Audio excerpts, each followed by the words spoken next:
Pada usia 7 tahun, orang tua dibawa pergi dalam kecelakaan mobil yang disengaja. Adikku mengeraskan hatinya dan mengirimku ke panti asuhan. Katanya dalam hati, terlalu berbahaya di sekitar adikku. Ketika semuanya terpecahkan, adikku akan datang menjemputmu dan mengantarmu pulang.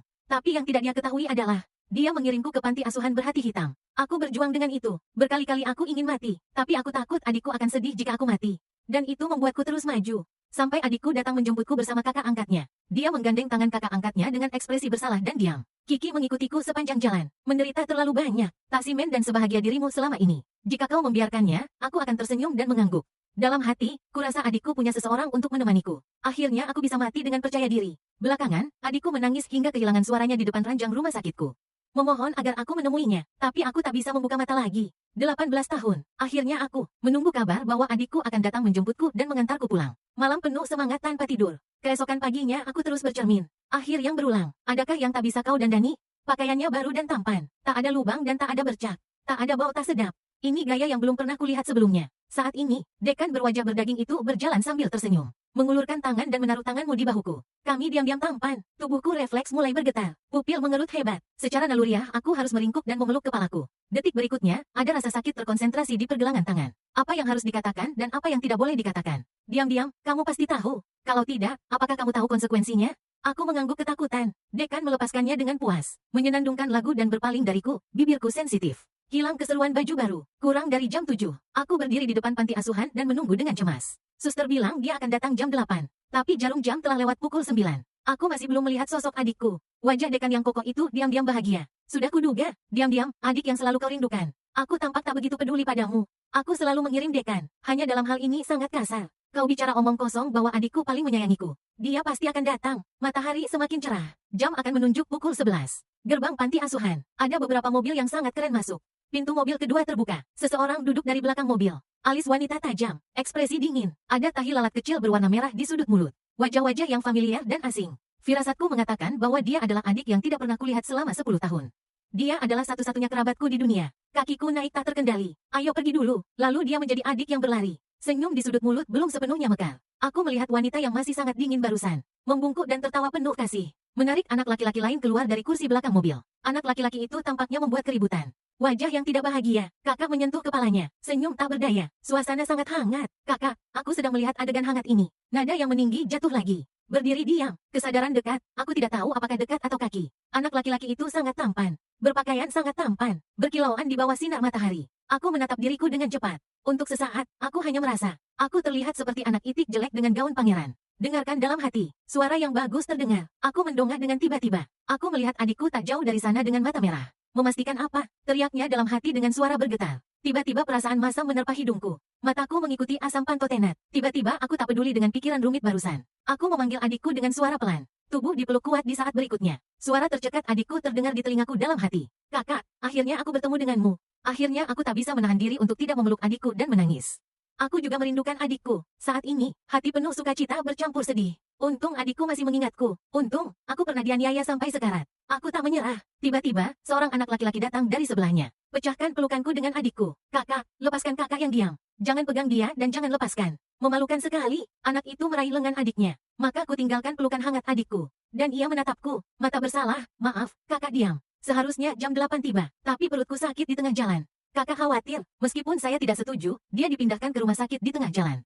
Itu tertunda sampai sekarang. Anak laki-laki itu berkata, tersenyum di wajahnya. Saya hampir mati karena demam ketika saya masih kecil. Sejak saat itu, saudara perempuan saya memiliki bayangan penyakit saya. Sedikit angin dan rumput. Mereka semua bertarung seperti anak-anak. Mati kekanak-kanakan. Adikku sepertinya sedang diejek, maaf. Tak nyaman menyentuh kepalanya dengan tangan. Berbalik dan jentikan dahi anak itu. Bagaimana kamu bisa menertawakan adikmu seperti ini? Mulut anak laki-laki itu meringkuk. Tersenyumlah begitu cerah. Mata adikku juga berhasil dialihkan oleh pihak lain. Kembali ke akal sehatmu. Adikku menatapku malu. Kemudian kontak itu mengambil tangan anak itu. Memperkenalkan kepala secara diam-diam. Ini Kiki, saudara kita. Dia mengikutiku kemana-mana. Menderita terlalu banyak. Tidak aman dan bahagia seperti selama ini. Anda harus membiarkan saudaranya. Aku menatap kosong ke arah Majiaki. Perhatikan lebih dekat penampilannya. Mungkin melihat keraguan di mataku. Adikku dengan lembut menjelaskan bahwa Kiki adalah saudara angkatku. Itu sebulan setelah Anda memasuki panti asuhan. Dia adalah seorang penjudi. Ayah dipukuli sampai mati. Saat aku melihatnya, aku memikirkanmu. Adikku tidak menyelesaikan paruh kedua kalimat. Aku mendengar artinya. Ketika saya melihat Majiaki, saya memikirkan saya. Jadi kirim aku pergi hanya sebulan. Kakak akan mengizinkan. Biarkan saudara yang lain mengikutinya. Menemanimu sepanjang waktu. Karena kamu bisa memiliki adik laki-laki di sisimu. Lalu kenapa kamu tidak datang dan menjemputku? Saya ingin mempertanyakan, ingin mengutuk, tapi melihat senyum bahagia dan menyayangi di wajah adikku. Saya tidak bisa mengatakan apa-apa. Sudut mulut naik kaku. Aku memaksakan diri untuk tersenyum. Tidak masalah, kakak. Senang ada seseorang yang menemanimu. Saat naik bus, Majiaki pertama kali menarik adiknya untuk duduk di barisan belakang. Saya ingin mengikuti, tapi pengemudi terlebih dahulu menutup pintu belakang. Dan dia menatapku. Jadilah tangguh. Tampaknya menjunjung tinggi keadilan bagi seseorang. Tuan muda kedua, tolong ambil kopilot. Tuan Kiki, tidak terbiasa. Ada orang lain di barisan belakang selain dia dan wanita itu. Aku tertegun dan tanpa sadar pergi mencari sosok adikku. Sangat disayangkan, hanya membran jendela hitam yang mengisolasi Liu Wei. Aku melihat ke bawah ke kakiku. Langkah berbelok ke satu arah. Terima kasih dengan lembut. Terima kasih. Supir itu menatapku. Sepertinya ada beberapa perbedaan. Sebelum berbalik dan pergi, dia berkata, panggil saja aku pamanmu. Aku melihat Kiki tumbuh dewasa. Dia memanggilku seperti itu sepanjang waktu. Tuan Kiki sangat menderita selama perjalanan dengan Nona. Kami melihatnya di mata kami dan itu menyakitkan di hati kami. Lagi pula, penderitaan ini bukan untuk dia tanggung. Saya mendengar apa yang dia maksud.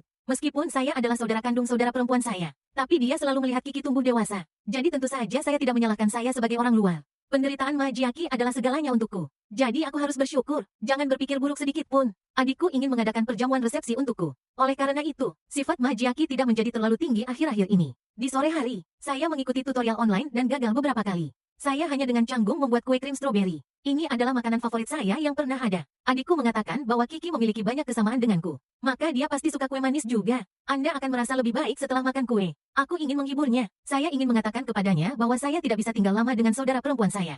Aku takut pada adikku sebelumnya. Kehilangan satu-satunya kerabatku. Sedih dan kesepian. Inilah yang terus berjuang untuk hidup. Sekarang aku memilikinya di sisiku. Aku lega. Aku hanya saja aku sudah terlalu lama tidak melihat adikku. Aku hanya ingin melihatnya lebih banyak. Saya tidak akan bercita-cita untuk menggantikan orang lain. Di malam hari, saya membawa kue stroberi yang akhirnya saya buat. Pergi ke kamar Magi. Pengasuh villa merapikan kamar lantai 1 untukku. Dia bilang batas lantai 2. Itu adalah wilayah saudara perempuan dan istri saya. Tidak ada orang luar yang diizinkan. Jadi dia juga biasa memberikannya padaku. Merapikan kamar tamu di lantai 1.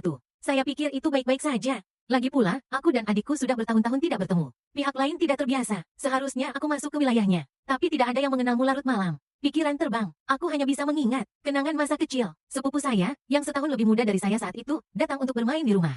Dia memperhatikan mainan favoritku, memeluk dan menangis. Kenapa tak kau lepaskan? Ibu dan ayah tidak bisa menahannya. Kata sepupuku ingin aku meneriakinya. Saya tidak paham. Kenapa kau bertindak ceroboh di usia muda? Kenapa kau harus mengalah secara alami padahal kau lebih tua 1 tahun?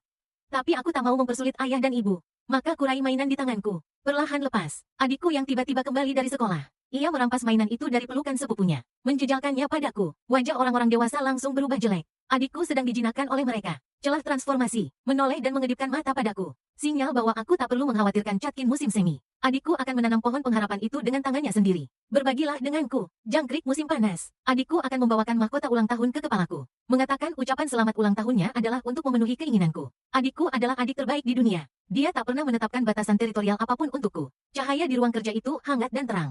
Ada kata-kata yang akrab dan asing. Selamat bersenang-senang. Wajah sedih itu akan berubah menjadi labu kecil yang pahit. Dan aku berhenti. Dari celah pintu yang setengah terbuka. Kulihat adikku dan Majiaki. Kakak sedang menundukkan kepala untuk membujuknya. Ungkapan rasa bersalah. Aku tahu bahwa aku dianiaya untuk menjemput Fenggian ke kantor sunyi. Tapi diam juga kakakku bagaimanapun. Selalu mengenalkannya pada orang lain. Sebelum kami pergi, aku berjanji akan membawanya kembali. Dia kakakmu. Aku ini apa? Aku tahu aku tak berhak cemburu. Tapi kau sibuk dengannya belakangan ini. Belikan dia pakaian, sarapan bersamanya, bawa dia ke taman hiburan. Sebelum dia kembali, adikku hanya akan melakukan ini denganku. Ekspresi Majiaki menyedihkan. Nada sangat sedih. Jadi adikku menyerah. Aku tahu, kakak selalu memperhatikan isinya. Orang-orang di lingkaran pelindungnya sendiri tidak memiliki perlawanan. Itu aku. Sekarang Majiaki. Oke, aku akan membawamu ke taman hiburan besok, oke? Sudah berapa kali aku membawamu ke sana? Bukankah kamu bilang terakhir kali? Proyek-proyek itu telah dimainkan berkali-kali. Apakah tidak ada artinya tidak suka? Itu tidak sama. Lalu besok hanya ada kamu dan aku. Tidak ada orang lain yang diizinkan. Adikku tidak bisa menahan tawa terbahak-bahak.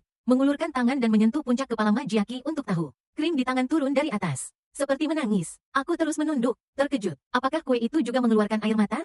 Ada gerakan di ruang kerja. Aku seperti tikus ketakutan di selokan. Tanpa sadar kau berbalik dan berjalan kembali. Ingin bersembunyi. Jangan tunggu aku pergi. Terdengar suara tanya kakak dari belakang. Hening aku jongkok. Langkah di bawah kakiku benar-benar tak bisa diambil lagi. Aku berbalik dan tersenyum terampil. Dik. Aku membuat kue. Datang dan berikan pada Kiki. Pandangan kakak, dari wajahku, ke kue di tanganku. Dia mengernyit tanpa sadar. Bukannya mencaci maki Kiki karena alergi stroberinya. Aku tak mengatakannya berkali-kali. Apakah stroberi tak boleh di rumah?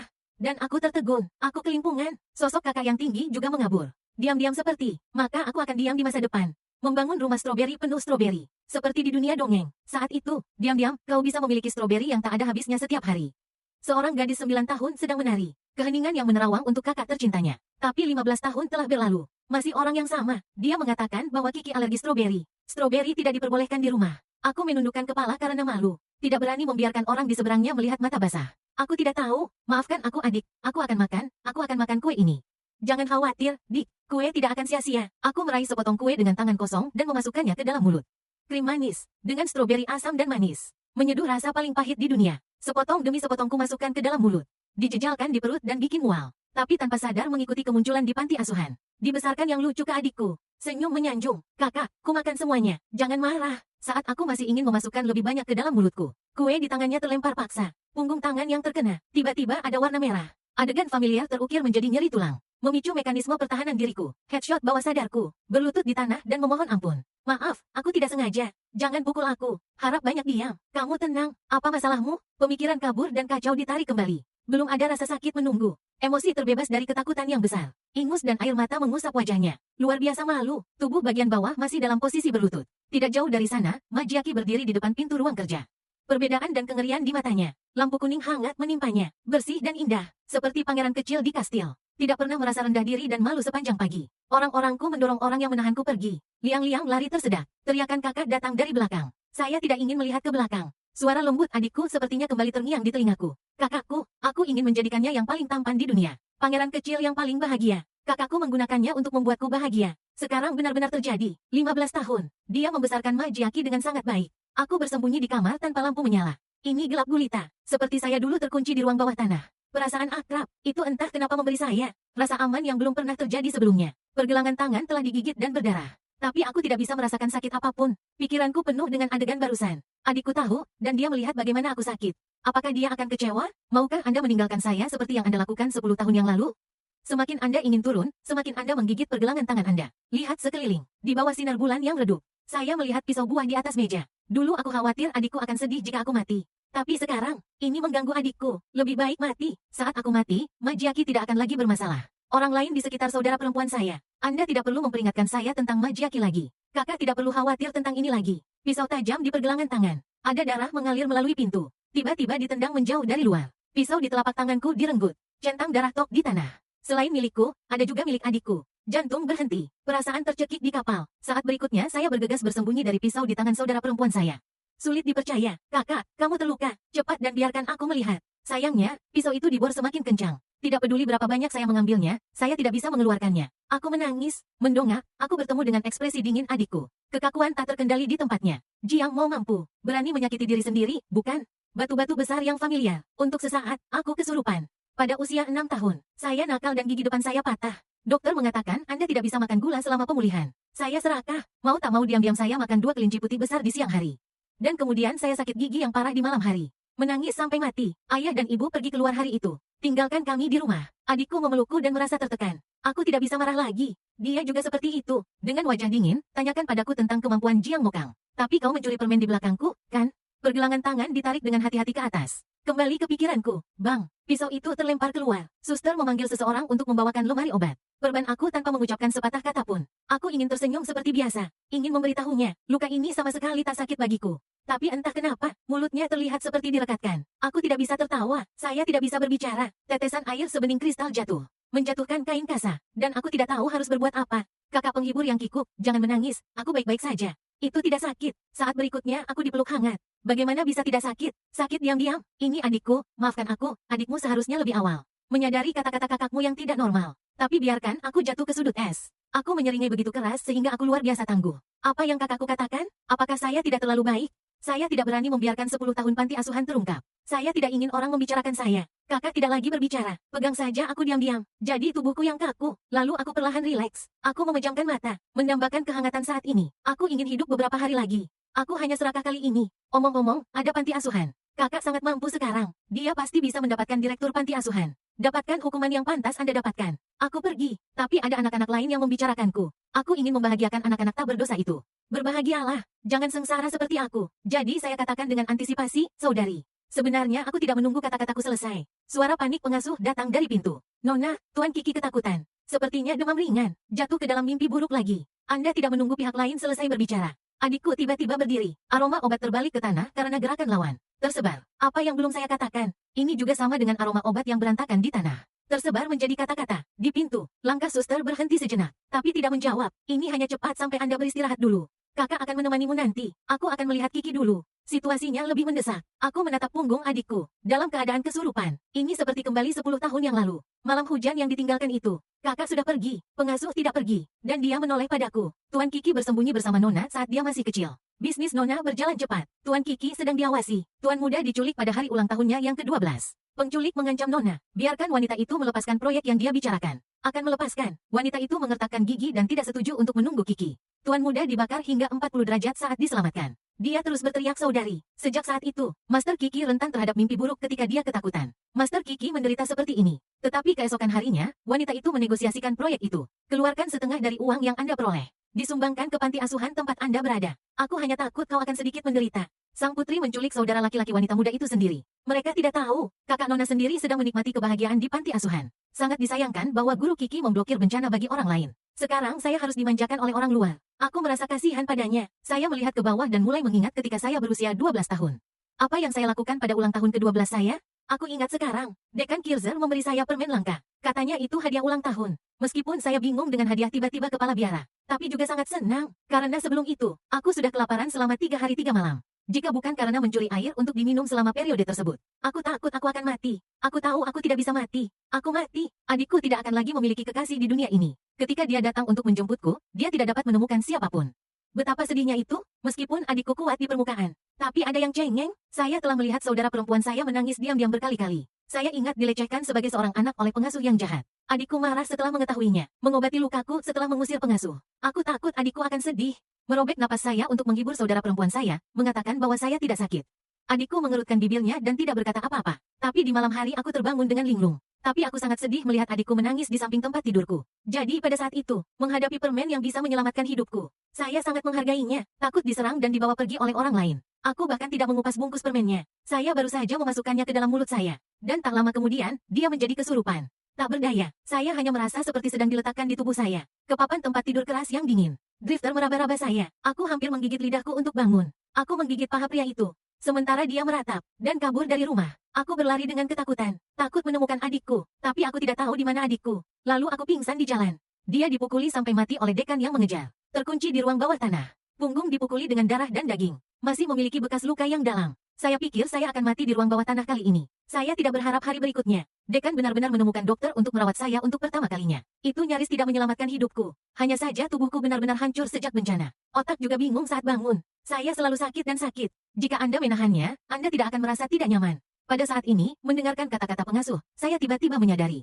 Ternyata dekan kejam itu memperlakukanku. Apakah karena Anda mendapat manfaat nyata? Saya mengatakan ini hanya untuk memberitahu Anda. Stabilitas dan kebahagiaan Anda. Semuanya dibeli oleh nyawa Tuan Kiki. Jadi Anda tidak memenuhi syarat untuk bersaing dengannya. Nona memperlakukanmu dengan baik sekarang hanya karena rasa bersalah. Dia tidak akan mengerti sampai waktu ini berakhir. Master Kiki adalah kakak yang seharusnya paling dia cintai. Aku menundukkan kepalaku dan tidak tahu harus berkata apa. Pada akhirnya, aku hanya bisa membuka mulut. Ucapkan permintaan maaf yang tak terhitung jumlahnya. Maaf, aku tidak tahu Kiki sangat menderita untukku. Karena kau tahu Tuan Kiki menderita. Maka jujurlah dan transparan. Jangan pikirkan hal-hal yang bukan milikmu. Pengasuh pergi. Saya melihat luka pergelangan tangan yang diperban dengan baik. Zeng Zeng tercengang. Saya dulu memiliki cinta saudara perempuan saya di ujung jari saya. Apakah itu angan-angan bagi saya sekarang? Apakah saya mendasarkannya pada barang orang lain? Otak bingung lagi. Dalam kebingungan saya melihat saudara perempuan saya yang berusia 9 tahun. Dia tersenyum dan menepukku dengan ringan. Apa yang dipikirkan kepalamu dalam diam? Kakak akan selalu menjadi kakak yang pendiam. Tidak ada yang bisa mengambilnya. Aku tersenyum dan merangkul udara kosong. Mulai memanggilnya saudara perempuan. Kau datang menemui Momo lagi? Aku tidur sangat nyenyak malam itu. Adikku adalah seorang saudara perempuan berusia 9 tahun. Diam adalah keheningan berusia 7 tahun. Penyakit Majiaki berulang. Oleh karena itu, set perjamuan untuk hari itu juga akan didorong lagi dan lagi. Adikku selalu menatapku dengan rasa bersalah dan berkata dalam hati. Tunggu dulu, Kiki tidak bisa dirangsang sekarang. Aku mengangguk patuh, sensi sampai-sampai tidak apa-apa, Dik. Apa penyakit Kiki masih penting? Majiaki telah sakit selama lebih dari sebulan. Sampai beberapa hari sebelum ulang tahunnya. Tubuhku akhirnya menjadi lebih baik. Jadi awalnya itu adalah perjamuan resepsi untukku. Itu menjadi pesta ulang tahun Majiaki. Suster kembali berkata dalam hati. Soalnya ini hari ulang tahunnya Kiki. Tidak cocok memperkenalkanmu juga. Tunggu saja, tunggu sebentar. Kakak akan mengenalkanmu pada orang-orang di sekitarmu. Aku tidak ingin adikku malu. Tersenyumlah dan berpura-pura tidak peduli. Tidak apa-apa, kakak. Bisakah Anda mengambil Momo? Momo sudah sangat senang. Adapun perjamuan, jangan pegang. Ini tidak adil untuk Kiki. Bagaimanapun, dia telah menderita selama bertahun-tahun bersama saudara perempuannya. Setelah mendengar kata-kataku, jam tangan kakak, perasaan terlihat dengan mata telanjang dan santai. Mengulurkan tangan dan menyentuh kepalaku. Ada cinta di matanya, Kiki berbeda denganmu. Saya gagal memberinya kandang, lingkungan yang bahagia. Ikuti saya dan libatkan dia. Aku menundukkan kepalaku. Asam di hatiku mengalir ke mataku. Aku hampir menangis karena malu. Aku sebenarnya masih belum mengerti. Mengapa saudara perempuan saya bisa memakai rompi? Tidak bisa membawaku bersamamu. Setidaknya dengan saudara perempuan saya tidak akan dipukuli setiap hari. Anda tidak perlu berendam di air dingin di musim dingin untuk mencuci pakaian. Anda tidak perlu meradang, mengenakan pakaian tebal berlapis kapas di hari musim panas. Dilempar ke jalan sebagai anak demensia. Semua uang ada di sana. Katanya saya hidup dalam damai dan stabilitas selama 10 tahun. Semua orang menyedihkan, penculikan oleh Majiaki. Mungkin itu benar-benar seperti yang dikatakan dekan. Karena hidupku murah, jadi saya tidak bisa mengeluh tentang penderitaan saya. Saya ingat ulang tahun ke-16 saya. Dekan sedang dalam suasana hati yang baik. Pemabuk langka itu kembali dan tidak memukulku untuk curhat. Dia sedang bersenandung, menatapku entah kenapa, mengatakan hal-hal yang saya tidak mengerti. Sungguh berbeda dengan kehidupan orang lain. Semua adik laki-laki, gaun yang indah dan makanan giok. Anak laki-laki paling bangga di kastil. Seorang pria tidak bisa naik ke atas meja. Itu tikus di selokan. Aku sangat gemetar, takut dicambuk lagi. Aku sedang tidak mood untuk berpikir. Arti dalam lukisan Dinsu. Kata-kata yang saya tidak mengerti pada awalnya. Sekarang aku mengerti semuanya, dan aku melihat ke atas. Tidak sabar untuk pergi dengan Majiaki. Kakak yang mengumumkan kabar baik. Air mata kabur lagi. Apakah itu benar-benar berbeda? Setelah dipikir-pikir, itu akan baik-baik saja. Aku tidak peduli lagi. Dalam hal itu, saat aku mati, adikku tidak akan lagi sedih. Adikku cengeng, aku selalu ingat. Bagaimanapun, aku masih tidak ingin adikku sedih. Ketika saya tidak bisa menahan diri untuk tidak memotong pergelangan tangan saya lagi. Saya ditampar oleh saudara perempuan saya. Jiang Mo, apa yang kamu inginkan? Kakak gemetar, mata merah, mata dingin bercampur dengan pengawasan. Sepertinya ingin memakan orang. Aku gemetar dan memeluk pinggang adikku. Dia tidak menghindar, tapi tidak ada pengembalian segera. Oleh karena itu, air mata ketakutanku jatuh tak terkendali. Bahkan mulai muntah dan mual. Aku juga tidak mau, kakak. Tapi aku tidak bisa menahannya. Saya tidak bisa menahannya. Mungkin aku menangis terlalu keras. Badak, adik Lizzie akhirnya mengingat masa lalu kami. Mengingatkan saya bahwa saya juga saudaranya. Dia akhirnya menghadiahiku. Suara itu tercekat dan berkata jika kamu benar-benar pergi. Kau mau adikku melakukan apa? Suara adikku hancur berkeping-keping. Diam, kamu benar-benar bertahan. Apakah Anda ingin meninggalkan saudara perempuan Anda sendirian di dunia ini? Adikku telah bekerja keras selama bertahun-tahun. Saya akhirnya menyingkirkan semua musuh saya. Aku bisa membawamu kembali dengan percaya diri. Kamu baik-baik saja. Jangan biarkan adikku khawatir, oke? Ada apa dengan adikku? Tolong katakan padaku. Jangan sakiti dirimu sendiri dengan cara ini. Menghukum adik. Oke, adikku cengeng. Ketika dia menangis, aku mengalah. Jadi meskipun itu menyakitkan, meskipun aku selalu ingin mati, untuk dibebaskan, aku berkompromi. Apakah pesta ulang tahun Majiaki gagal terwujud? Berubah menjadi perjamuan resepsi saya. Adikku mengangkangi lenganku, dengan senyum di wajahnya. Ide mengenalkanku pada teman-teman dekatnya. Tapi tidak ada teman adikku yang menyambutku. Kaki depan kakak pergi begitu saja. Mereka mengubah wajah mereka dengan kaki belakang. Seseorang berdiri di depanku, memotong pandanganku. Lihatlah ke atas. Itu teman baiknya yang baru saja diperkenalkan adikku. Li Tong menatapku dengan rasa lapar dan sarkasme di matanya. Aku benar-benar tidak tahu Jiang Mengyao yang selalu pintar. Apakah otakmu ditendang keledai? Bahkan dibutakan oleh trik kotor anak kecil itu. Li Tong mengatakan ini. Ada tawa di sekeliling. Mereka menyatukan front mereka. Hanya untuk memberi tumpangan yang adil pada keluarga Ma. Untuk mencela aku sebagai orang jahat yang mencuri hubungan orang lain. Sengaja menciptakan kekacauan. Aku didorong untuk muncul. Mundur beberapa langkah. Aku bukan Jiang Mengyao. Jangan bertingkah seperti itu masa miskin. Tak seorang pun di sini akan merasa kasihan padamu. Jika kau sungguh baik, kenapa kau tidak muncul saat Kiki diculik? Di mana kau saat Kiki terluka? Dapatkan keuntungan dan jual si menyedihkan. Dalam keadaan kesurupan, aku sepertinya kembali. Ditalak oleh anak-anak nakal di panti asuhan. Saat aku menggelengkan kepala, ia tampak tersesat. Tidak, aku tidak. Maafkan aku. Tidak sengaja. Aku tidak ingin Kiki menanggung itu untukku. Aku tidak berpikir begitu, kan? Apa gunanya berbicara? Kau harus membuktikannya dengan tindakan. Otak yang rusak tidak bisa berpikir. Ikuti saja instingmu dan tanyakan bagaimana membuktikannya. Melihat air mancur di sebelahnya, kami semua sibuk sebelumnya. Kiki yang malang tidak punya siapa-siapa untuk diurus. Aku jatuh ke kolam sendirian dan hampir mati. Kamu melompat sekarang, juga mengalami sedikit perasaan Kiki sebelumnya. Aku mengikuti pandangan mereka ke air mancur. Setelah ragu-ragu sejenak, aku membuang muka. Menggelengkan kepala dan menolak ini dengan suara rendah. Aku tidak bisa menari. Aku hanya berjanji pada adikku untuk bekerja keras untuk hidup. Tubuhku saat ini sudah berada di ujung kekuatan. Bahkan jika kau menyimpannya dengan baik, umurmu mungkin tak akan lama. Maka aku mendongak dan berbisik. Bisakah kau ubah kondisinya? Ini lebih besar dari sudut mulut. Seolah semuanya terkendali. Aku tahu itu, tuan muda yang telah menikmati kebahagiaan dari kecil hingga dewasa. enggan memanjakan diri sendiri. Tapi bagaimana caranya? Aku tak tahan. Kakak yang kami genggam di tangan kami diganggu olehmu. Sun Litong berikutnya tiba-tiba mendekatiku. Intonasi buruk, bersembunyi di belakangku selama bertahun-tahun. Memang pantas membayar sedikit harga, bukan? Tubuhku didorong dengan keras, dengan percikan air. Ketika aku terbangun lagi, aku mendapati diriku terbaring di ranjang rumah sakit yang bersih dan putih. Alih-alih ruang bawah tanah yang kotor dan lembab. Aku kesurupan beberapa saat. Aku baru sadar bahwa aku telah dijemput oleh adikku. Jadi tak ada lagi cambukan dan pelecehan menantiku. Aku berbalik melihat ke samping. Kakak berbaring di sudut tempat tidur. Ini biru dan hitam. Wajah penuh kelelahan. Hatiku menjadi masam. Kakak sudah bekerja keras. Sekarang aku membuatnya kesulitan lagi. Hanya sedikit gerakan. Adikku terbangun dan melihatku membuka mata. Matanya tiba-tiba penuh kejutan. Membunyikan bel samping tempat tidur untuk memanggil dokter. Semakin diperiksa dokter, semakin dalam kerutan. Adikku hanya memperhatikanku. Aku tak melihat ekspresi dokter. Hatiku sesak. Pai, kirim dokter untuk mengatakan sesuatu yang membuat adikku sedih. Aku baru saja akan mengatakan sesuatu untuk mengubah topik pembicaraan. Suara Majiaki datang dari pintu. Kakak, aku sudah menghubungi panti asuhan. Kapan kita akan mengirim kakak diam kembali? Kata-kata yang terucap di mulutku menghentikan adikku. Dia tidak menginginkanku lagi. Kirim aku kembali ke panti asuhan neraka itu. Aku mengulurkan tangan dan menarik jarum dari punggung tanganku. Bangun dari tempat tidur tanpa alas kaki dan berjalan keluar. Aku bergerak terlalu cepat, sehingga tidak ada yang bisa menghentikannya. Atau adikku yang pertama bereaksi dan menghentikanku? Diam, apa yang kau lakukan? Bukankah kau baru saja berjanji pada adikmu untuk menjadi lebih baik? Suara adikku tak berdaya. Sepertinya aku menjadi beban baginya sekarang. Adikku tak akan pernah bicara seperti itu padaku. Jadi mungkinkah aku menemukan adik yang salah? Semakin dipikirkan, semakin besar kemungkinannya. Maka kudorong orang di depanku menjauh. Ini seperti menemukan rahasia besar. Bersemangat mengatakan padanya aku bukan kakakmu. Aku Jiang Mo. Nama adikku Jiang Mengyao. Kau pasti salah sangka. Adikku berdiri mematung. Mata linglung. Bertanya pelan padaku. Apa masalahmu? Dan aku jadi sangat bersemangat saat mengetahuinya. Omong-omong, aku harus kembali ke panti asuhan. Adikku bilang dia akan menjemputku. Bagaimana jika adikku pergi dan aku tidak ada di sana? Dan aku akan berjalan keluar. Tapi tiba-tiba dia dipeluk diam-diam oleh adiknya. Ada apa denganmu? Berhentilah menakuti adikku, oke?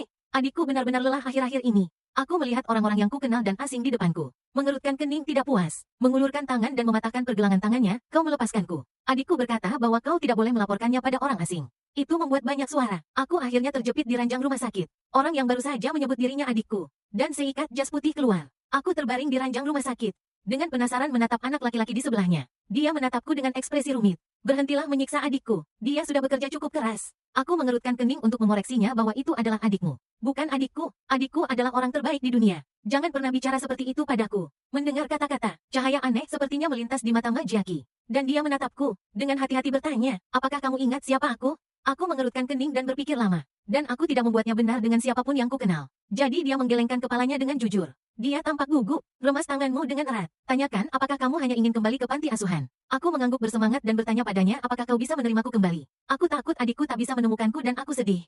Pihak lain menatapku. Aku tak bisa menghentikan jemari yang tertawa di sudut mulutku. Aku akan menerimamu kembali. Kau pergilah dan tunggulah adikmu. Kurasa pihak lain benar-benar orang baik. Tersenyumlah penuh syukur padanya terima kasih. Tunggulah sampai aku menunggu adikku. Aku pasti akan membawa adikku untuk berterima kasih. Pihak lain buru-buru berkata tidak. Kau tak akan pernah muncul lagi. Ini adalah daya tarik terbesar bagiku. Pada saat ini, pintu bangsal dibuka dari luar. Kali ini, jas putih yang tak pernah terlihat sebelumnya masuk. Suster Rusa Putih, apa yang kamu lakukan di sini? Bukankah kamu pergi ke luar negeri untuk seminar medis? Kapan kamu kembali? Jas putih tidak menghiraukan kata-kata anak itu. Datang saja dan periksa aku. Aku sangat takut sehingga aku melangkah mundur. Gerakan pihak lain. Kemudian suara itu melembut. Jangan takut. Aku akan memeriksa tubuhmu. Adikku menyuruhmu untuk mendengarkan dokter, kan?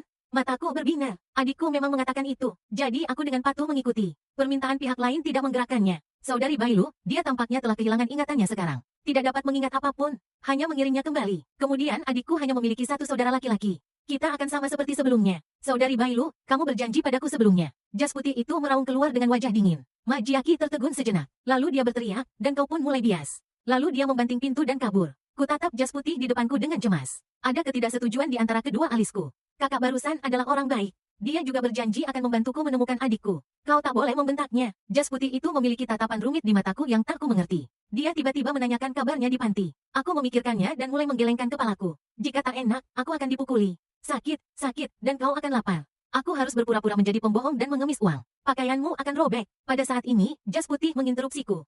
Mengapa kembali? Aku menatapnya aneh. Tentu saja, karena aku harus menunggu adikku. Jas putih itu tak bicara. Ia memberiku suntikan. Tak butuh waktu lama otakku menjadi kalut. Samar-samar ku dengar ia mengucapkan maaf. Jadilah sapi dan kuda di kehidupan berikutnya, dan aku akan memberimu kompensasi. Ini hiperstimulasi. Kelebihan emosi berujung pada penipuan diri sendiri, amnesia. Ia sudah dibius. Tidurlah dan bangunlah. Ketika aku membuka mata lagi, sesosok buram menjulang di depan ranjang rumah sakit. Tapi aku tak bisa melihat wajah. Aku berteriak dengan tergesa, Dik. Tangan kanan tiba-tiba dicengkeram. Garis pandangnya berangsur-angsur semakin jelas. Di depan mata merah adikku. Dia menatapku. Dia terlihat sangat berhati-hati, seolah takut mengganggu sesuatu. Berbisik dan bertanya dalam hati siapa aku. Tanpa sadar aku tersenyum dulu. Adikku yang memegang tangannya. Aku dipeluk lagi oleh adikku, dan pakaianku basah di pundakku. Tidak apa-apa, tidak apa-apa. Aku dibawa pulang oleh adikku. Aku bertemu Majiaki dengan wajah sedih di ruang tamu. Aku tanpa sadar sedang melepaskan diri dari adikku yang memegang tanganku. Takut ada yang melompat keluar lagi. Katanya aku merampok adik Majiaki. Kakak perempuan, ini bukan untuk membuat kakak diam lebih stabil secara emosional. Apakah kamu ingin mengirimnya ke lingkungan yang akrab untuk sementara waktu? Tubuh suster Gu Wenyan langsung menegang. Teriakan stres untuk diam. Majiaki, yang dibentak, tertegun di tempatnya. Mata memerah dalam sekejap. Adik yang bereaksi sedikit bingung. Dia maju 2 langkah untuk menyentuh kepala Majiaki. Maaf Kiki, aku hanya bereaksi terlalu banyak. Jangan sebutkan 3 kata itu lagi. Dia mudah dirangsang. Ini adalah rumah yang sunyi. Ini juga akan menjadi lingkungan yang paling akrab di masa depan. Tidak akan pernah diusir lagi. Saya selalu merasakan kegembiraan yang serampangan ketika mendengarnya. Jauh lebih tenang, tapi melihat air mata Majiaki dan Bibi Wang, pengasuh berjalan yang tertekan di sebelahnya. Saya juga merasa bahwa kebahagiaan saya tercela. Dia bahkan tidak berani tertawa. Wang Yi mengatakan itu sebelum aku kembali. Seluruh rumah tertawa setiap hari. Tapi sejak menjemputku, merokok hampir setiap hari. Dia bertanya siapa aku. Kurasa itu masalahku. Tapi apa yang harus kulakukan? Aku benar-benar tidak ingin pergi. Sulit untuk bersatu kembali dengan adikku. Jadi aku punya pipi, pura-pura tidak melihat rasa jijik orang banyak. Hati-hati mencoba menyesuaikan diri dengan ini. Sebuah keluarga yang telah absen selama 10 tahun. Mungkin untuk memberi kompensasi pada Majiaki. Keesokan harinya, adikku terus mengadakan pertemuan atas nama. Membawanya ke taman hiburan. Aku tersenyum di bibirku. Pura-pura tidak tahu. Melihat adikku dan Majiaki pergi satu demi satu. Dan inilah yang membuatku terkejut. Tak lama setelah mereka pergi, seseorang datang menemuiku. Itu adalah dokter yang merawat saya di rumah sakit hari itu. Dia mengatakan namanya Bailu, salah satu sahabat kakak saya. Pertama kali saya berinisiatif ditemukan oleh teman kakak saya, itu tidak bisa dihindari. Sedikit gugup, saya pikir itu mungkin sama dengan orang lain untuk memperingatkan saya. Jangan merampok sesuatu Majiaki, kan? Saya sebenarnya sudah terbiasa, jadi saya menundukkan kepala, menunggu omelan dan teguran pihak lain. Maaf, 3 kata itu telah terkandung di mulut saya. Apakah Anda ingin pergi ke taman hiburan? Maaf, kami berdua hampir berbicara serempak. Ketika kata-kata itu jatuh, kedua belah pihak tercengang. Aku mulai meragukan telingaku. Apakah itu rusak di panti asuhan? Kalau tidak bagaimana aku bisa mendengar? Teman adikku mengajakku keluar untuk bermain. Aku akrab dengan kebencian orang lain. Tapi dalam menghadapi kebaikan yang tiba-tiba, itu membuatku sibuk. Kamu bisa melihat kebingunganku. Bailu tersenyum, mengulurkan tangan padaku. Apakah kamu tidak ingin pergi ke taman hiburan yang dimainkan adikmu? Melihat, mataku berbinar. Rusa putih, hampir langsung meraihku. Aku ingin pergi, tapi aku tidak berani pergi. Adikku tidak mengajakku. Adikku akan marah jika aku pergi sendiri. Rusa putih mengedipkan mata padaku. Dan tertawa. Lebih baik jika kita tidak membiarkan adikmu mengetahuinya. Anak muda harus selalu keluar dan bermain lebih banyak. Tidak ada salahnya menjadi anak nakal. Jantung berdebar. Adikku yang berumur 9 tahun menyeka air mata dari wajahku. Katakan padaku tidak apa-apa menjadi anak nakal. Maka aku dan adikku menjadi kepala keluarga bersama. Anak nakal yang selalu tidak setuju. Merebut kembali permen yang direbut pengganggu sekolah. Meski dikritik pada akhirnya, tapi kurasa menjadi anak nakal mendapat permen. Banyak sekali yang harus diisi. Kakak, aku menatap Bailu dan bergumam tanpa sadar. Gerakan rusa putih, berinisiatif menggenggam tanganku. Aku ingin sekali memiliki kakak yang baik seperti Diam. Mata mulai masam. Tiba-tiba aku merasa ingin menangis. Tapi aku takut malu di depan adik dan teman-temanku. Jadi aku mencoba menahannya. Menangislah jika kau mau. Tertawalah jika kau mau. Semua orang berhak melepaskan emosinya. Tak perlu ditekan. Aku menggelengkan kepalaku. Masih bersikeras agar aku tak menangis. Aku senang kau bisa menceritakan lebih banyak tentang adikku selama bertahun-tahun. Tentu saja bisa. Tapi sebelum kau melakukannya, kau harus tersenyum. Diikuti dengan bungkusan. Permen stroberi yang indah muncul di depan mataku. Tanpa sadar aku tergesa-gesa bersembunyi. Kakak berkata, tidak ada makanan yang berhubungan dengan stroberi yang bisa ditemukan di rumah. Alergi Kiki. Bailu diam. Tatapan tetap padaku. Sepertinya ingin tertawa. Tapi aku mencoba beberapa kali tanpa hasil. Akhirnya menyerah. Aku memiliki raut wajah yang tak bisa ku mengerti. Nada juga menjadi lebih ringan. Jika kau ingin makan stroberi tanpa suara di masa depan, datanglah padaku. Aku bisa memiliki stroberi tanpa batas di rumahku. Aku menggelengkan kepala dan menuangkan darah. Oh, terima kasih dengan ramah. Tapi aku tidak makan stroberi lagi. Ketika aku masih kecil, aku selalu berpikir stroberi itu manis. Tumbuh dan coba lagi. Tapi ternyata di dalamnya sangat pahit. Begitu pahit sehingga orang tak berani mencobanya dengan mudah. Kedua kalinya, rusa putih membawaku ke taman hiburan. Aku membeli topeng kelinci. Dan aku sedang membaliknya. Bagaimana menurutmu itu lucu? Pakai ini dan adikmu tidak akan menyadari kita. Bailu mengulurkan tangan untuk membantuku mengambil topeng ke belakang kepalaku. Tiba-tiba terdengar seruan dari kerumunan di sekitarnya. Detik berikutnya, tubuh ditarik dan dilindungi dalam pelukan. Lalu suara embun putih yang teredam datang dari atas. Ketika aku menyadari hal ini, aku segera melepaskan diri dari pelukan kuntul. Pergi periksa dia. Secangkir besar teh susu rasa stroberi dicampur dengan berbagai bahan. Disebut Bailu. Kata-kata lapar dan sarkas datang tidak jauh. Kamu membawa anak laki-laki lain ke sini. Apakah Kiki tahu? Tubuh Bailu seperti kaku sesaat. Lalu suara itu begitu suram. Kamu tidak perlu mengkhawatirkanku. Haruskah kamu meminta maaf sekarang? Li Tong yang berlawanan menatapku nanar. Gagal sampai terpeleset. Aku mengabaikan Li Tong. Hanya mengulurkan tangan. Diam-diam mengelap pakaian kotor Bailu dengan tisu. Maaf aku melibatkanmu. Secangkir teh susu Li Tong barusan. Ini jelas ditujukan padaku. Postur lagi. Embun putih. Dia tahu bahwa kamu untuk kemuliaan dan kekayaanmu sendiri. Apakah kamu menyakiti Kiki selama 10 tahun? Akhirnya, aku mendongak dan tidak melihat apa-apa. Magi memiliki dendam padaku. Aku tidak masalah. Kakak seharusnya merasa kasihan pada Majiaki. Tapi Li Tong, apa kamu? Apa hakmu menghinaku lagi dan lagi? Menggangguku, menyatukan orang lain untuk mengisolasiku sambil mendorongku ke dalam air. Sengaja menawarkan untuk mengirimku kembali ke panti asuhan. Kau tak berpikir kau tampan seperti ini, kan?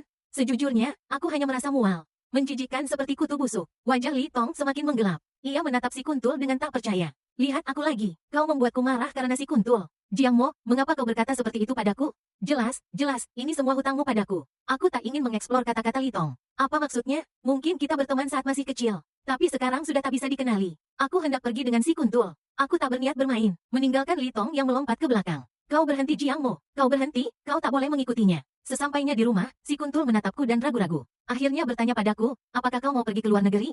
Dan aku mematung sedetik, dan banyak yang terlintas dalam pikiranku. Pada akhirnya, ia hanya menggeleng. Apa yang ingin kau mainkan? Kau boleh menceritakan apa saja yang ingin kau makan. Aku akan menemanimu. Aku tersenyum dan mengangguk. Setelah melihat si kuntul pergi. Sakit yang familiar, sakit dan mual kembali bergulung-gulung di perutku. Aku berlari ke kamar mandi dengan tersedak dan muntah tak nyaman. Wastafel cibai bernoda merah menyilaukan. Aku tertegun, mendongak dengan tenang melihat dirimu di cermin. Darah di antara bibir. Lalu ada gerakan di luar pintu. Aku segera menyalakan keran dan membasuh semua kotoran. Setelah membuka pintu, Raja menatapku dari atas ke bawah sebelum tiba. Nona Li Tong datang menemuimu barusan. Kubilang kau dan rusa putih pergi ke taman hiburan. Pantas pihak lain datang begitu tepat waktu. Ternyata tadi ada yang memberitahu. Aku berbalik dan ingin pergi. Tapi dihentikan lagi. Egret adalah tunangan yang dipilih Nona untuk Kiki. Mereka saling menyukai. Sebaiknya kau tak punya pikiran bengkok. Ulang tahun Nona sebentar lagi. Kiki memenangkan hadiah pertama dalam kompetisi piano provinsi. Aku berencana menunggu ulang tahun Nona. Kejutan Nona, bagaimana denganmu? Tatapan Bibi Wang, memandang sudut halaman. Pada botol bersih, peniruan mesin mata. Apakah kau akan menggunakan uang hasil menjual rongsokan? Beli kado untuk si Nona. Itu benar-benar akan tertawa lepas gigimu. Identitas Nona saat ini. Jika kau membiarkan orang tahu bahwa ada kakak yang memungut sampah. Kurasa aku akan ditertawakan sampai mati. Aku takut pesanan bisnis pun akan merugi banyak. Kau ceritakan betapa kau selalu menyukai si Nona. Aku ingin menjadi Nona yang baik. Akibatnya, itu memang semua tentang menimbulkan masalah bagi si Nona. Jika aku jadi kau, aku pasti sudah pergi sejak lama. Si Nona liar selalu tidak nyaman. Mataku tertuju pada tumpukan cahaya yang sudah dicuci. Pada botol jinjing. Benarkah? Apakah adikku benar-benar akan lebih baik jika aku pergi? Aku tak punya sarana mencari nafkah. Direktur panti tidak mengizinkanku sekolah. Mereka tidak mengajarkan keterampilan dan pengetahuan. Memungut sampah adalah ketika aku berumur 10 tahun. Satu-satunya cara serius untuk menghasilkan uang. Satu botol, karton 3.30 sen jin. Besi bekas 50 sen jin. Jika saya menjual lebih banyak uang, saya tidak perlu mengemis. Anda tidak perlu menyambut penampilan yang berbeda dari setiap orang. Bibi Wang membawa saya untuk melihat saudara perempuan saya lagi selama bertahun-tahun. Hadiah diterima, ribuan bunga, menonton mobil, ada benar-benar banyak tas terkenal. Mempesona saya, dari guru Kiki, hadiah untuk wanita, ini piala demi piala. Dia adalah kebanggaan Nona muda. Aku sebenarnya sedikit sedih, tapi mata menyapu deretan piala. Pikirkan merah menyala di wastafel. Tiba-tiba aku merasa bahagia lagi. Untungnya, adikku memiliki kakak yang luar biasa. Maka adikku tidak akan terlalu sedih ketika aku pergi. Dia bukan hanya aku lagi. Di atas meja, adikku terus menambahkan sayuran padaku dan makan lebih banyak. Mengapa kamu semakin kurus? Di sebelahnya, Majiaki tersenyum bercanda. Kakak diam pasti menurunkan berat badan. Fisik sepertimu yang tidak makan lemak. Tentu saja mereka tidak mengerti kita. Adikku mengerutkan kening dan tidak setuju untuk menurunkan berat badan. Kamu makan lebih banyak dariku setiap saat. Aku belum melihatmu menurunkan berat badan. Kakak, jika kau mengatakannya lagi, aku sungguh akan sedih. Kakak diam, bantu aku kembali. Makan dengan tenang. Abaikan dia, anak nakal, andalkan saja aku untuk memanjakannya. Semakin tak bermoral. Kulihat mereka bertengkar. Senangnya tertawa dari dalam hati. Mereka sungguh seperti kakak dan adik. Dan di sini aku bersikap sopan. Menahan mual. Kumakan semua hidangan dari rumah adikku. Lalu kembali ke kamar. Sudah merah lagi dan semuanya dimuntahkan. Melihat kotoran di tong sampah. Aku kembali teringat kata-kata dekan. Kau terlahir murahan. Mungkin benar-benar aku. Hal jahat apa yang telah kau lakukan dalam hidupmu? Baru saja sampai di situasi ini. Aku ingin memakannya ketika aku masih kecil, tapi aku tak bisa. Selalu lapar dan tak bisa tidur. Saat besar nanti, aku ingin makan tapi tak bisa. Egret terus mendatangiku akhir-akhir ini. Jadi Magaf mendapat masalah lagi. Sore harinya, Majiaki mengurung diri di kamar. Menangis. Adikku menemukanku di malam hari. Nuo-nuo di antara kau dan Bailu. Tahukah kau bahwa Kiki menyukai embun putih? Kiki menyukainya. Jadi aku tak bisa menyentuhnya. Aku tak bisa melihatnya akhir-akhir ini karena Bailu. Aku sudah pernah, setelah diperingatkan oleh para suster yang mencintai Majiaki. Sekarang adikku datang untuk bertanya padaku. Aku tak tahu harus berkata apa. Momo embun putih bukan untukmu. Dia tunangan yang kutemukan untuk Kiki. Jika kau ingin jatuh cinta, kakak akan mencarikanmu yang lebih baik. Aku melihat alis adikku dengan seksama. Tiba-tiba ada dorongan. Aku bertanya padanya bagaimana jika aku menginginkan embun putih. Kakak mengerutkan kening seketika. Diam-diam jangan disengaja, jangan disengaja. Tapi aku selalu melihat Majiaki dan adegan bandelnya. Pada akhirnya, adikku juga tersenyum dan berkompromi. Adikku mungkin sudah lupa. Sebagai seorang anak, salah satu kata paling umum adalah mumu. Kamu bisa memberiku apapun yang kamu mau. Waktu mungkin benar-benar korosif. Bisa membawa perasaan anak yang paling tulus. Error ke titik keengganan. Kakak, aku mengantuk. Aku merasa ingin tidur. Bisakah kita berbicara denganmu di lain hari? Jiang Mo, jangan menghindari topik. Apa yang aku katakan padamu sebelum aku bertemu denganmu? Kiki, dia terlalu menderita denganku. Dia telah membuatmu jauh lebih baik. Kau tak bisa mengandalkan identitasmu untuk selalu mengucilkannya. Kau pernah bertanding dengannya dulu. Selalu dengan sengaja menyakiti dirimu sendiri. Jangan anggap tubuhmu serius. Itu sudah membuatku marah. Sekarang, bahkan tunangan Kiki akan memperjuangkannya. Aku terlihat seperti adik yang marah. Aku membuka mulutku tapi aku tak bisa bersuara. Pikirkanlah, di depan pintu. Kakak berhenti lagi. Diam-diam jangan kecewakan adikku. Pintu ditutup. Kakak masih tak menoleh ke belakang. Jadi dia tak melihatku menutup mulutku. Muntah darah menembus lemak. Centang tok diseprai. Aku berdiri hendak ke kamar mandi. Tapi kepalaku hujan darah. Bang, akhirnya dia jatuh ke tanah karena malu. Susah payah aku berusaha untuk sampai ke kepala ranjang. Mengangkat telepon dan menelepon. Setelah tersambung, aku bertanya padanya bisakah kau menjemputku sekarang? Gerimis bertaburan di langit. Bailu memeluk, terbungkus erat dan aku keluar kamar. Wajah kakak di ruang tamu jelek dan menakutkan. Dia 2 langkah di depan untuk menjemput seseorang. Bailu bersembunyi sebentar. Teruskan, tirai tidak ingin melihatmu. Kau kentut Jiang Mo adalah kakakku. Dia tidak ingin melihatku. Apa kau ingin bertemu denganmu bajingan? Apa kau pernah menganggap Kiki seperti itu? Kau tahu dia bersembunyi di kamarnya hari ini. Apa kau menangis sepanjang sore? Rusa putih berhenti. Aku akan menjelaskannya nanti. Adikku masih enggan. Berteriak untuk menutup pintu. Aku mengatakan sesuatu. Suara serak. Dik, mari kita pergi. Di usia 8 tahun. Sebelum kau pergi, kau mengatakan bahwa apapun yang kuinginkan di masa depan. Kau berjanji. Sekarang aku ingin pergi. Ini murni di luar. Aku sedikit takut. Takut ketahuan. Aku takut adikku akan melihatku berlumuran darah. Selama jalan buntu, suara tangisan datang dari saudara perempuan saya. Anda membiarkan mereka pergi. Ini Majiaki. Dan tiba-tiba aku merasa bersalah. Saya merasa hina seperti pencuri. Saya dulu meminta maaf kepada Majiaki. Sekarang ada satu hal lagi yang harus disesali untuknya. Rusa putih membawaku pergi. Dia membawaku ke rumah sakit. Saya memblokirnya. Bolehkah aku tinggal di rumahmu selama beberapa hari? Jangan khawatir. Aku pasti akan pergi sebelum aku mati. Anda tidak akan merasa buruk. Kau tidak akan mati. Saya tiba-tiba merasa sangat lucu. Apakah tertawa? Apakah dokter menipu dirinya sendiri juga? Ketika saya mati, tidak ada yang akan merampok keluarga Matuju. Dia akan senang, dapatkan semua cinta seperti sebelumnya. Kamu menyukainya, aku tahu. Dia sering sedih saat aku kembali. Kau pasti tertekan. Bailu terdiam. Terima kasih karena tidak menunjukkan laporannya kepada saudara perempuan saya. Tangan Bailu yang memegang setir sangat keras hingga membersihkan tendonnya. Sombong, bukankah kamu membenciku? Aku menggelengkan kepalaku dan melihat keluar jendela pada hujan yang semakin deras. Aku melihatmu di panti asuhan tempo hari. Saya dijemput oleh saudara perempuan saya selama beberapa hari. Aku diam-diam pergi ke panti asuhan. Saya ingin mengambil beberapa gambar untuk melapor ke polisi. Lalu aku melihat Kuntul. Dia bermata merah. Dia mendorong. Dekan di kakinya dipukuli dan berteriak. Kemudian saya melihat Dekan dibawa pergi oleh polisi. Panti asuhan mendapat masalah besar. Pemiliknya menggantikan orang yang sangat baik sebagai dekan. Mengapa Anda tidak memberitahu Jiang Mengyao? Anda telah dilecehkan. Aku sekarat. Jangan biarkan adikku sedih lagi. Semua orang bilang aku punya 10 tahun yang baik. Jika saya memberitahu saudara perempuan saya yang sebenarnya, dia tidak akan bisa menerimanya. Aku menoleh menatap pria di sebelahku dengan mata merah. Bukankah kau berpikir begitu awalnya? Bailu berhenti bicara, hanya saja kecepatan mengemudinya sedikit lebih cepat. Saya absen dari saudara perempuan saya selama 10 tahun. Apa yang selalu ingin Anda berikan padanya sebelum Anda pergi? Uang dari memungut sampah sangat kotor. Saya tidak bisa menggunakan banyak kesopanan untuk saudara perempuan saya. Oleh karena itu, saya mendapat pekerjaan membagikan brosur di kedai teh susu. Bersembunyi di balik kostum boneka tebal. Tidak ada yang tahu siapa aku. Dengan begini, aku tidak akan mempermalukan adikku. September yang panas. Orang yang terik sejak pagi tak bisa bernapas. Aku berkeringat banyak di dahiku. Tidak banyak orang dewasa yang menerima selebaran. Sebaliknya, saya bertemu dengan beberapa orang yang menendang saya lagi. Anak memukul lagi. Mungkin tubuhnya benar-benar terlalu lemah. Anak-anak kecil meremas kaki mereka. Aku tidak bisa diam. Takut memukul mereka. Aku bergegas ke samping untuk bersembunyi. Tudungnya digantung dan jatuh. Aku jatuh di kaki seseorang. Kait kawat di dalam boneka itu mencakarku. Sisi wajahku terkelupas. Kutu darah jatuh di sepasang sepatu putih. Ingatan dipukuli sebelum memohon langsung tersedot ke dalam hatiku. Saya membuat permintaan maaf bawah sadar. Maaf. Aku tidak bermaksud mengotori sepatumu. Saya akan menghapusnya bersih untuk Anda. Jangan marah. Suara familiar terngiang-ngiang di telingaku. Saudara diam, apa yang kamu lakukan? Aku mendongak dan melihat Majiaki. Lihat ke kanan. Aku bertemu dengan tatapan bingung dan kompleks adikku. Mengapa Kuntul tidak memberimu uang?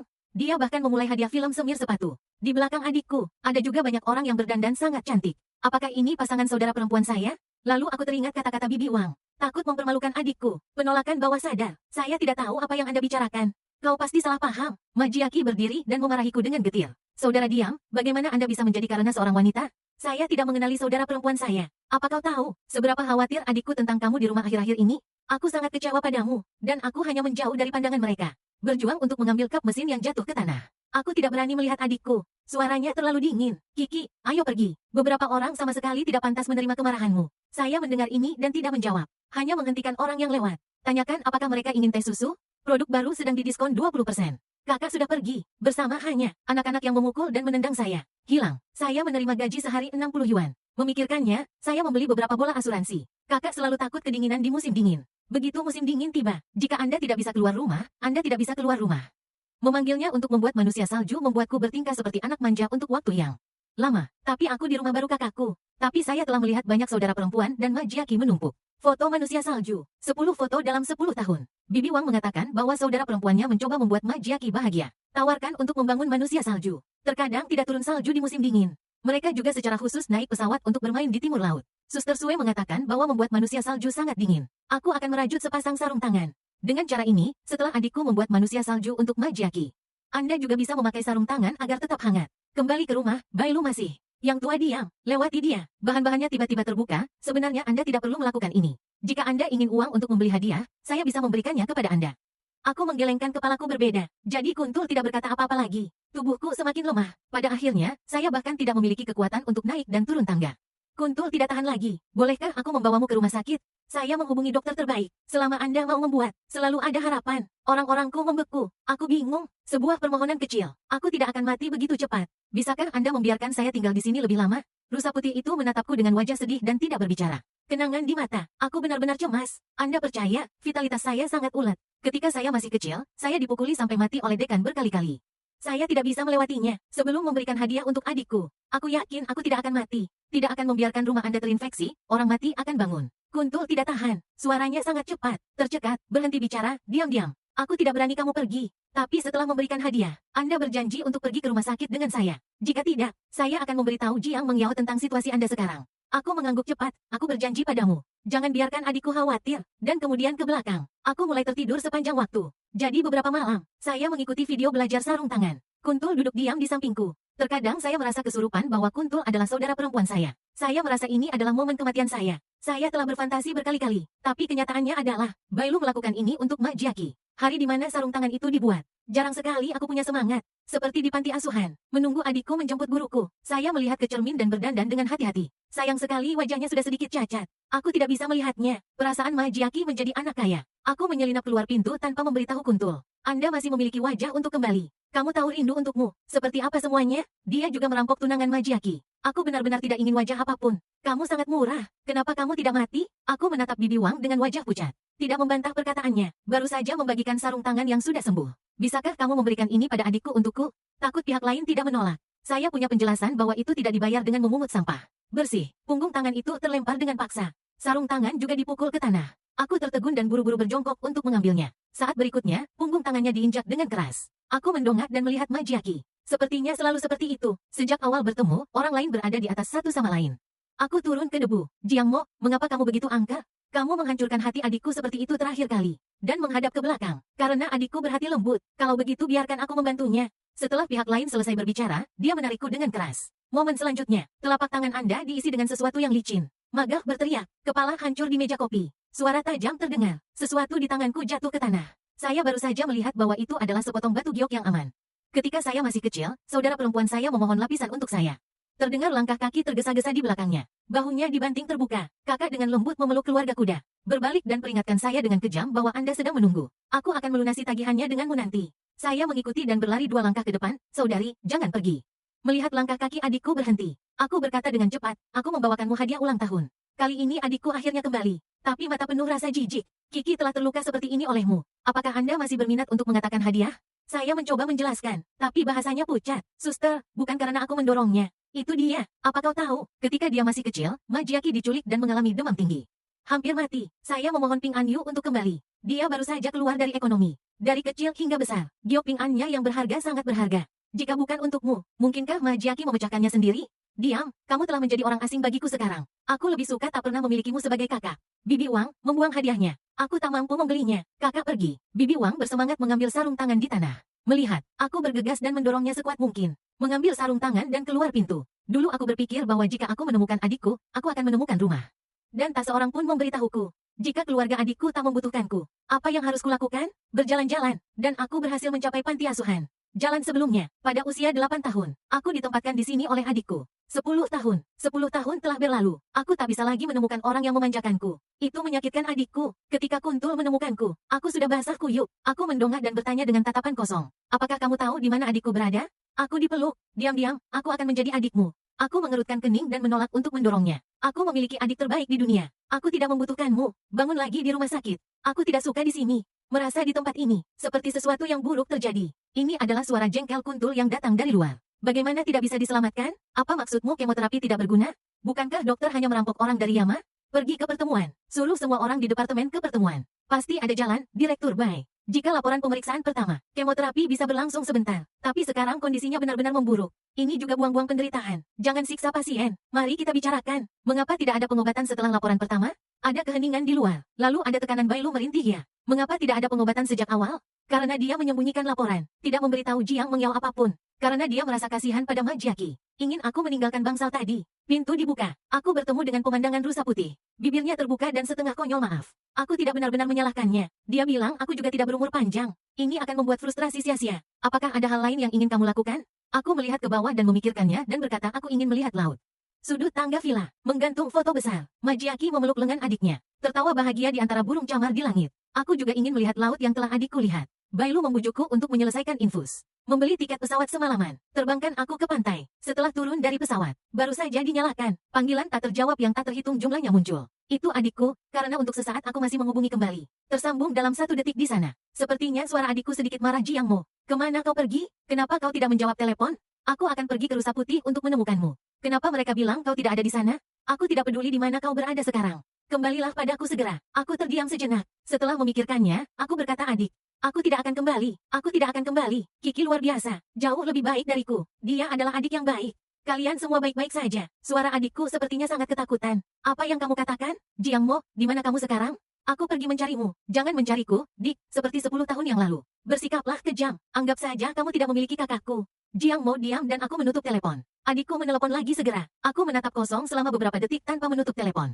Hanya mengatur bisu. Hitung mundur untuk hidup. Biarkan saja aku menipu diriku sendiri. Anggaplah adikku masih mencintaiku. Peduli padaku. Si Kuntul diam. Ia mengambil beberapa langkah sebelum ia bicara. Katakan padanya, kalau tidak kau pergi. Ia takut menjadi gila. Bahkan ia sering menyebutmu Mengyao. Ia selalu bilang ia punya gadis terimut di dunia. Abang yang paling tampan. Awalnya kami pikir ia sedang membicarakan Majiaki. Dan ia selalu bilang tidak. Ia merahasiakan informasimu dengan sangat. Bahkan tidak memberitahu kami. Jadi musuh-musuh dalam bisnis itu. Aku tidak menyadari keberadaanmu. Ia menyumbangkan banyak uang untuk panti asuhan setiap tahun. Tapi aku tak punya keberanian untuk menatapmu. Aku berjalan maju dalam diam dengan kepala tertunduk. Ketika Kuntul hendak berbicara lagi, menginterupsinya sambil tertawa. Berapa lama sampai kita tiba di pantai? Kuntul itu tak berkata apa-apa. Matahari pagi di tepi laut itu indah. Terletak di seluruh permukaan laut. Sayang sekali saya tidak bisa melihat burung camar karena musim. Matahari terbenam. Aku melihat awan api lagi. Sangat menyenangkan bahwa dunia ini begitu indah. Di hari-hari yang akan datang, kakak bisa melihat pemandangan yang semakin indah. Dalam tangisan ketakutan Kuntul, aku jatuh lebih dulu ke laut. Seseorang memanggilku Jiang Mo. Bubuk jahe memiliki suara yang lembut. Suara dewasa. Saya memiliki 2 saudara perempuan. Hewan peliharaan aku cintai aku. Bintang-bintang di langit juga akan dipetik untukku. Satu kasihan aku mempermalukanku, tapi dia selalu meninggalkan punggungnya untukku. Kakak yang dewasa punya kakak baru. Kakak paman juga akan mencari kakak perempuannya. Tumbuh dewasa kakak, tolong jangan sedih untukku. Dunia di balik mata tertutup tidak gelap. Sebaliknya, saya melihat cengeng yang saya pikirkan. Bisik adikku dalam hati di telingaku. Selamat datang di rumah. Ayah dan ibu sudah pergi. Pelaku yang merancang kecelakaan mobil ini. Tapi saya tidak mendapatkan apa yang saya inginkan. Mereka menduga itu pada saya dan Momo. Sehari setelah dia hampir diculik. Aku mengusir Momo. Saudaraku, dia selalu lemah. Tidak bisa menahan sedikit rasa sakit. Saya tidak bisa membayangkan jika dia dibawa pergi. Betapa tidak berdayanya itu, ketika Anda berbalik dan pergi. Aku mendengar tangisan diam, menggigit bibir, daging burang. Aku menahan diri dan tidak menoleh ke belakang. Aku mempercepat langkahku dan tidak berani berhenti. Aku takut kelembutanku akan menyakitinya. Aku bisa menderita, tapi diam-diam berbeda. Dia adalah saudara kesayanganku. Saya akan enggan mengirimnya ke sana. Panti asuhan didanai oleh keluarga kami sebelumnya. Saya membaca informasi pada saat itu. Dekan sangat baik. Keheningan di sini pasti akan diurus dengan baik. Kemudian, ketika saya mengetahui kebenaran tentang panti asuhan, saya tidak sabar untuk memakainya kembali dan mencekik diri saya yang sembrono. Tapi saat itu sudah terlambat. Keheningan saya, kakak kesayanganku, berbaring di tempat tidur seperti itu. Saya tidak berharap panti asuhan mengubah dekan. Tidak pernah berpikir, keheningan akan berjuang di neraka sepanjang waktu. 10 tahun. Dalam perjalanan untuk melarikan diri, saya bertemu Majiaki. Dia seumuran dengan Silen, bentuk tubuh yang mirip, memiliki pikiran yang tercela. Selama orang lain memperlakukannya sebagai Momo, lalu aku tidak perlu lagi takut Momo akan ditemukan. Jadi saya membawa Majiaki, bersembunyi dengan harta peninggalan orang tuanya. Takut terpapar selama-lama mengintai. Saya belum pernah melihat Momo. Berikan saja banyak panti asuhan setiap tahun. Sumbangkan sejumlah besar uang. Saya selalu berpikir saya menjalani kehidupan yang baik dalam diam. Akhirnya, saya bisa kembali diam-diam dengan percaya diri. Saya sangat bersemangat sehingga saya tidak tidur sepanjang malam. Mungkin sudah gila, dan keesokan harinya, aku kehilangan akal. Aku mendengar suara aneh di kepalaku. Perampok, apa artinya? Apa protagonis pria Heartthrob Maga Knight? Apa pasangan pria kejam Jiang Doomsday yang terkejut? Serangkaian plot dipaksa masuk ke dalam pikiran. Dalam plotnya, Ksatria Maga adalah Heartthrobs. Dan jahe tanah yang dibawa kembali digunakan untuk ditampar di wajah. Badut yang memicu protagonis pria. Aku akan melakukannya dengan lambat. Benci bubuk jahe dan secara bertahap lebih suka berkuda. Sangat menarik untuk menjadi pembaca. Adik peri dari protagonis pria Majiaki. Jiang Mo akan jatuh cinta dengan pahlawan wanita White Deer pada pandangan pertama. Penguntit. Akhirnya, saya ingin membius rusa putih. 10 kali pemotretan balik sangat lemah sehingga berakhir dengan akhir yang menyedihkan dari pelecehan. Bahkan Li Tong, yang paling menyukai bubuk jahe ketika dia masih kecil, akan mengubah hati Majiaki untuk menyenangkannya, dengan sengaja mengarahkan semua orang untuk menargetkan Jiang Mo. Lakukan serangkaian penghinaan terhadap saus jahe cincang. Aku marah. Saya tidak sabar untuk menempatkan sistem bodoh itu di tempat. Tulang dan abu. Bawah sadar, saya mulai berpikir untuk mengeluarkan Kuntul dan Li Tong. Cara untuk mengatasi akar penyebab masalah. Tapi jangan tunggu aku memikirkan hasilnya. Majiaki tiba-tiba dicukur. Anda ingin menjemput Jiang Mo dengan saya. Aku mengerutkan kening dengan wajah dingin dan ingin menolak pada saat pertama. Siapa dia? Kualifikasi apa yang Anda miliki untuk menghilangkan busa? Tapi saat berikutnya, suara mekanis dalam pikiranku dingin. Terdeteksi bahwa kesadaran resistensi tuan rumah terlalu kuat. Sistem akan mengambil alih. Aku pusing. Saat berikutnya, aku terjebak dalam kegelapan. Aku hanya bisa melihat tubuhku sendiri. Menuju Majiaki. Menunjukkan senyum menjijikkan. Dan dia menjawab ya. Aku terjebak dalam kegelapan. Pelecehan berteriak. Melayani. Dan bahkan pada akhirnya, saya mulai berdoa untuk perubahan. Jangan lakukan ini untuk diamku. Dia akan sedih. Di jalan, Majiaki tiba-tiba berkata bahwa perutnya sakit dan dia harus pergi ke rumah sakit. Aku mulai panik. Kami sepakat untuk menjemput Momo. Bagaimana aku bisa membuang waktu? Aku bahkan berlutut. Aku yang paling malu saat tertangkap dan kakiku patah. Aku tak pernah begitu rendah hati. Aku hampir menangis sejadi-jadinya. Berdoa untuk dewa yang tak tahu jika mereka ada. Semua Buddha, tolong bantu aku. Adik-adik kami cukup sengsara. Aku telah melewatkan 1 dekade pertumbuhan diam-diam. Tak mudah bagi kami untuk dipertemukan kembali sebagai. Mengapa kau tak bisa meninggalkan kami sendirian saja? Tapi itu tak berhasil. Aku putus asa seiring berjalannya waktu.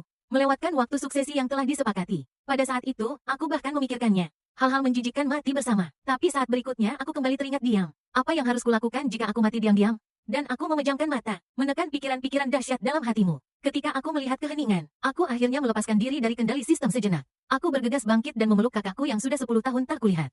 Hukuman jauh ke dalam jiwa. Itu membuatku menggigil kesakitan. Aku menahannya dalam-dalam. Takut diam. Sistem tampak terkejut. Suara arus yang menusuk terus memperingatkanku. Tuan rumah, jika kau berani melawan lagi, Nanpei Jiang Mo yang ganas itu akan melaju kencang sampai mati. Saat berakhir, aku bahkan berpikir gila. Kenapa kau tak mati saja dalam diam? Tapi diam-diam menangis untuk adikku. Aku tak tega. Dia selalu begitu. Mudah membuatku lembut. Aku memejamkan mata dan tubuhku ditahan lagi. Aku menyaksikan dengan dingin saat sistem bertarung dengan Majiaki. Diam-diam ditinggalkan. Aku sebenarnya diam. Upacara kepulangan besar telah disiapkan. 3 tahun lalu, aku berencana. Aku tak sabar menunggu semua orang tahu. Diam adalah kakakku. Tapi, sistem berpura-pura membujuk Majiaki itu. Beraninya dia begitu diam padaku.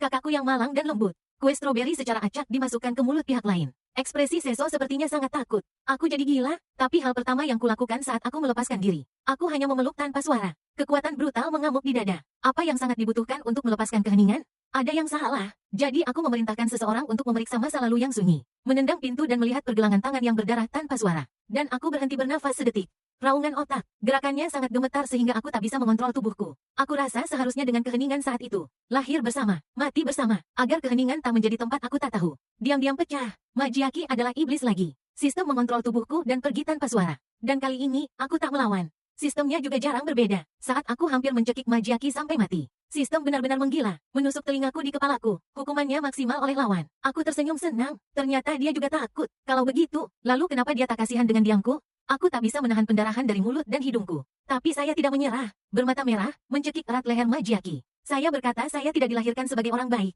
Hanya dalam beberapa dekade, bisnis telah mencapai titik ini. Saya tidak tahu berapa banyak darah di tangan saya. Lumayan untuk Majiaki. Aku meringkuk kesakitan. Sudah ada percikan di depanmu. Tanahnya adalah Majiaki yang tidak memiliki habitat. Tapi aku tidak bisa menahan tawa. Tertawa semakin liar. Sistem mengutuk dan menyebutku orang gila. Apakah menurutmu ini akhirnya? Jiang Mengyao, apakah kamu gila? Jika Anda menjadi gila sekali, Jiang Mo akan sengsara. Saya ingin melihat seberapa merajalela Anda dapat. Saat berikutnya, kembali ke masa lalu. Kembali ke saat aku baru tiba di kamar Majiaki. Ketika orang punya kelemahan, mereka mulai panik. Ketika kau bahkan tak bisa mengenyahkan kematian. Dan aku ketakutan. Bagaimana jika aku dihukum sistem seperti itu? Ketika dia masih kecil, dia menabraknya dan menangis cemas. Dia tak bisa menerimanya. Jiang Mengyao, asalkan kau menyelesaikan plot dengan baik. Bukan tak mungkin menyelamatkan Jahe Cincang. Ketika plot selesai, kau pergi dan selamatkan dia. Aku akan membantumu menggunakan alat peraga pada manga. Jadi berhentilah menggila. Kecepatan dimensi sekali waktu hanya membuang-buang poin. Selama periode ini, kau tak boleh melukai Maga sedikit pun. Aku berjanji tak akan. Aku tentu tak percaya sama sekali. Tapi aku butuh waktu. Jadi sementara itu aku hanya bisa berkompromi. Berkompromi melihat sistem melalui tubuhku. Lagi dan lagi, demi Maga. Terluka lagi dan lagi dalam hati. Selama perjamuan, Li Tong mendorong diam-diam ke dalam kolam. Aku menyuruh seseorang untuk memukulinya setengah mati. Jika sistem tidak keluar untuk menghentikannya lagi, dia tidak akan melihat matahari keesokan harinya. Diam-diam ketika saya memotong pergelangan tangan saya lagi. Saya bisa dengan jelas merasakan sistem menjadi gila di kepala saya. Tamparan yang tidak dipukul keras itu untuk dilihat oleh yang di atas. Saya menggunakan alat peraga. Lukanya tidak sakit. 1 detik hemostasis. Jangan gila, leluhur. Saya mohon padamu. Jangan gila. Saya telah menyelidiki beberapa kerentanan sistem. Bunuh Magazi dengan ini. Bailu dan yang lainnya setelah beberapa kali. Sistem akhirnya belajar. Aku memeluknya dan menghiburnya diam-diam. Aku tahu dia akan melembutkan hatinya. Tunggu sebentar. Tunggu sampai saya mengeluarkan hal-hal dalam pikiran saya yang saya tidak tahu. Diam tidak akan pernah dirugikan lagi. Saya menahan embun putih dan pertemuan diam. Meskipun saya tidak berpikir Silen akan menyukainya. Tapi aku juga takut. Bailu benar-benar tidak tahu malu. Jelas menyukai Majiaki. Tapi tetap sengaja merayu Jiang Mo. Aku sungguh ingin membunuhnya. Diam-diam kehilangan banyak berat badan. Kondisi mentalnya juga buruk. Saya ketakutan. Saya hanya merasa seperti ini. Aku akan kehilangan Momo. Plot-plot tunggu sebentar lagi dan aku bisa pergi. Dan kau bebas. Jiang Mo tidak akan seperti ini. Itu karena kau menolak. Itu membuatnya lemah. Saya tidak bisa mengambil risiko ketika datang ke Momo. Ketika Momo menelepon dan memanggil rusa putih untuk mengambilnya. Saya sangat ingin menghancurkan rusa putih lagi. Tapi aku tidak bisa. Karena dia diam-diam mengatakan dia akan pergi. Kemudian saya berpikir untuk pergi sebentar. Jika Anda pergi, Anda tidak perlu dianiaya oleh sistem lagi. Oleh karena itu, saya mengirim seseorang untuk memantau setiap gerakan rusa putih. Jika ada yang salah, segera laporkan. Ketika Majiaki mengarahkan dan bertindak dalam fitnah diam-diam, aku benar-benar ingin mencabik-cabiknya. Terakhir kali, untuk terakhir kalinya, bertahan lebih banyak. Sistem mengontrol tubuhku. Peluk Majiaki, memikirkan sesuatu yang diam-diam dilaporkan oleh sistem.